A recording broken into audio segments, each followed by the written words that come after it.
Welcome to Chillin' 101. We hope this video helps.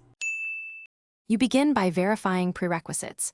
FortiOS supports Dynamic DNS and you have admin rights. Next, pick a DDNS provider and record credentials and the exact hostname.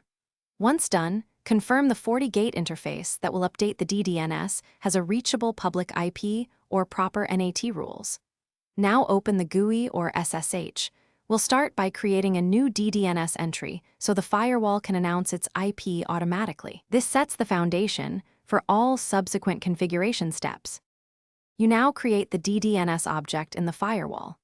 In the GUI, go to Network DNS Dynamic DNS or use Config System DDNS via CLI, choose the provider, paste hostname, and enter the account credentials. Then bind that DDNS entry to the interface that has the public IP so updates originate from the right source. Make sure you set an appropriate update interval and enable secure transport if available, because that reduces failures and keeps your credential exchange safe. You finish by forcing an immediate DDNS update and then verify the provider's dashboard reflects the Fortigate public IP.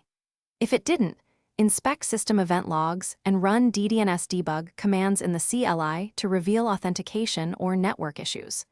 Make sure the username, password, and hostname are exact, and confirm the selected interface has the expected external IP and outbound DNS resolution. Once resolved, monitor the first 24 hours to ensure periodic updates succeed, and the host. Thanks for watching. Consider subscribing if we helped you.